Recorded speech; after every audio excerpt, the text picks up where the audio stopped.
بسم اللہ الرحمن الرحیم۔ ہند آسان اسلامیات سبق نمبر 2۔ بچوں یہاں سبق نمبر 2 لکھ لیجئے کیونکہ بک میں ہے نہیں۔ سبق نمبر 2 کے اندر ہے حالت سفر کی نماز، یعنی جب آپ سفر میں ہوں، سفر کی حالت میں ہوں تو وہ مذہبی اسلام کے اندر، اس دین کے اندر گنجائش ہے، ٹھیک ہے۔ اب وہ کس طریقے سے گنجائش ہے وہ دیکھیے اس سبق کے اندر۔ اللہ تعالیٰ نے اپنی رحمت اور مہربانی سے نماز کے بارے میں ہماری ضرورتوں اور تکلیفوں کا بہت لحاظ رکھا، یعنی یہ دین اسلام بالکل آسان ہے۔ اس کے اندر اسلام جو ہے اپنے کسی ماننے والے کو یا اپنے چاہنے والے کو یہ شریعت جو ہے اس کے اوپر بوجھ نہیں بننا چاہتا۔ اللہ کے نبی کریم صلی اللہ علیہ وسلم کی حدیث ہے کہ الدین یسر، کہ دین آسان ہے، ٹھیک ہے۔ جیسے کوئی بیمار ہو اور کھڑے ہو کر رکوع سجدے کے ساتھ نماز نہ پڑھ سکے تو اس کے لیے جائز ہے کہ بیٹھے ہی بیٹھے جس طرح آسانی سے پڑھ سکے پڑھ لے، اور اگر بیٹھ بھی نہ سکتا ہو تو لیٹے ہی لیٹے سر کے اشارے سے پڑھے۔ اسی طرح اگر کوئی شخص، مرد یا عورت، لڑکا یا لڑکی اپنے گھر اور وطن سے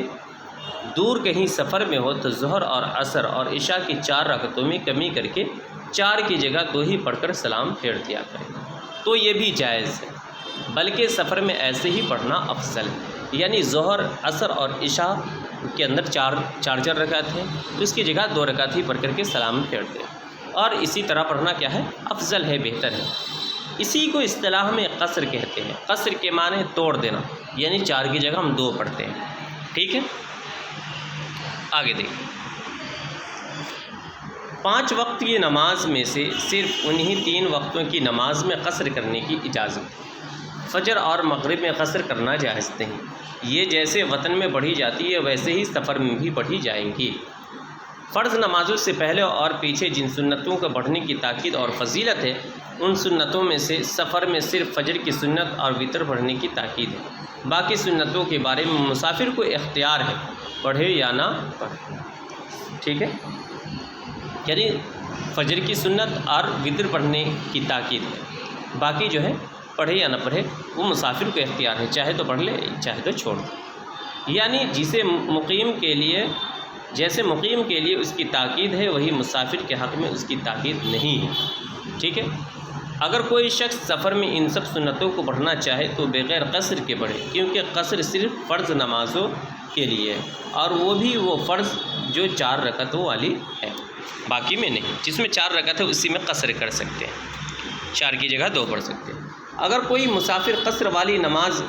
ٹھیک ہے، امام ہو اور اس کے پیچھے پڑھنے والے مقتدی مقیم ہو تو یہ امامت 2 رکعت پڑھ کر سلام پھیر دے، یعنی امام جو ہے جو امامت کر رہا ہے وہ 2 رکعت پڑھنے کے بعد سلام پھیر دے، مگر جو مقتدی مقیم ہے وہ ابھی سلام نہ پھیرے بلکہ اپنی رکعتیں پوری کر کے تب آخر میں سلام پھیرے، یعنی 2 رکعت اور وہ پڑھے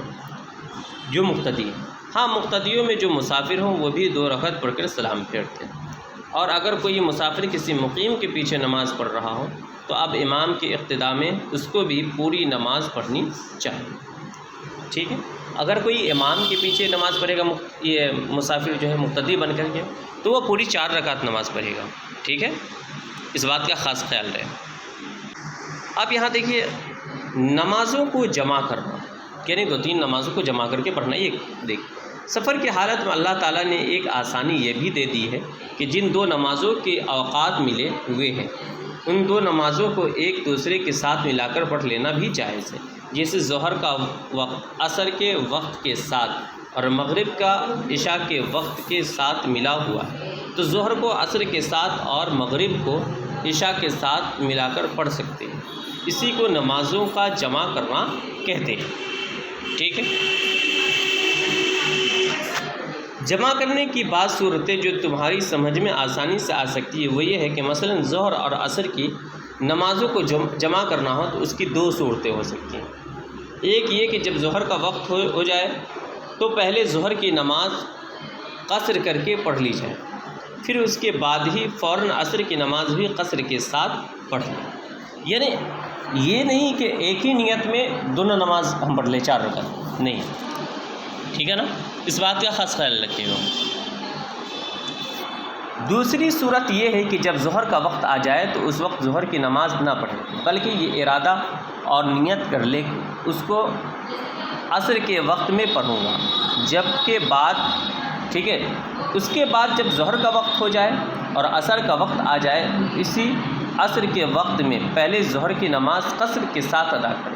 اور اس کے بعد پھر فوراً عصر کی نماز قصر کر کے پڑھ لے، یعنی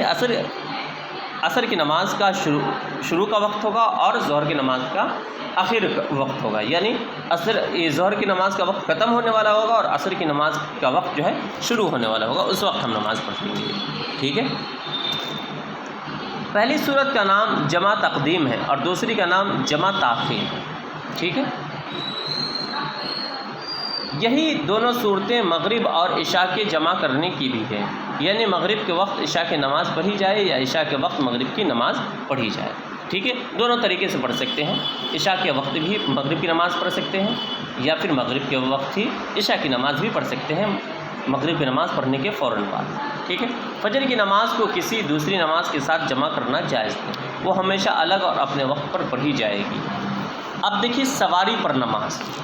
ٹھیک ہے، سواری پر نماز مسافر کے لیے اللہ تعالیٰ نے ایک آسانی یہ بھی رکھی ہے کہ اگر وہ ایسی سواری پر ہے جس کا چلنا اور رکنا اس کی مرضی کے تابع نہیں، جب چاہے اور جہاں چاہے اس کو روک لے، جیسے ریل اور جہاز وغیرہ، تو وہ فرض نماز بھی اسی سواری پر پڑھ سکتا ہے۔ مثلا ریل پر سفر کرتے ہوئے اگر اتنا موقع نہ ہو کہ ریل سے اتر کر زمین پر پڑھ سکے تو ریل ہی پر پڑھ لے، اگر کھڑا ہو سکے تو کھڑے ہو کر، نہیں تو بیٹھے، ٹھیک ہے، لیکن نماز کسی بھی صورت میں کیا ہے، معاف نہیں۔ بیٹھے پڑھے جہاں تک ہو سکے نمازی اس کی کوشش کرے کہ سواری پر نماز پڑھتے ہوئے اس کا چہرہ قبلہ کی طرف رہے، کوشش یہ کرنی چاہیے، لیکن اگر اس کی گنجائش نہ مل سکے تو پھر جس طرف منہ کر کے پڑھ سکے وہی کیا ہو، اس کا قبلہ ہوگا، ٹھیک ہے۔ اصل کیا ہے، اللہ تعالیٰ نیت کو دیکھتے ہیں، انما الاعمال بالنیات، کہ اعمال کا دار و مدار کس پہ ہے، نیت پہ۔ مقیم رہنے والا، قیام پذیر، مقتدی امام کے پیچھے کھڑا ہونے والا، اقتداء پیروی کرنا، امام کے پیچھے نماز پڑھنا، قصر وہ نماز جو حالت سفر میں مقررہ رکعتوں سے کم پڑھی جائے۔ اب یہاں دیکھیے بک ورک، سوال و جواب اومٹ ہے، ٹھیک ہے، سبق نمبر 2 سے تکلیف و مہربانی، نماز، بیمار، اشارے، آسان، یعنی یہ خالی جگہ کے لیے الفاظ ہیں، اس خالی جگہ کے اندر پر کرنا ہے، بھرنا۔ اللہ تعالیٰ نے اپنی رحمت اور مہربانی سے نماز کے بارے میں ہماری ضرورتوں اور تکلیفوں کا بہت لحاظ رکھا ہے، جیسے کوئی بیمار، یہاں بیمار ہے، ٹھیک ہو، اور کھڑے ہو کر رکوع سجدے کے ساتھ نماز نہ پڑھ سکے تو اس کے لیے جائز ہے کہ بیٹھے بیٹھے جس طرح آسانی، یہاں آسانی، ٹھیک ہے، پڑھ سکے پڑھ لے، اور اگر بیٹھ بھی نہ سکتا ہو تو لیٹے لیٹے ہی سر کے اشارے سے پڑھ، ٹھیک ہے۔ تو اس سبق کی خوب اچھی طریقے سے خواندگی کیجیے، خواندگی کرنے کے ساتھ ساتھ ایک صفحہ نقل اور دوسرے صفحے کے اندر الفاظ معنی کو نوٹ کر لیجیے، بک ورک کو بک میں ہی کر لیجیے، ٹھیک ہے، کاپی میں کرنے کی ضرورت نہیں۔ یہی آج کا آپ کا ہوم ورک۔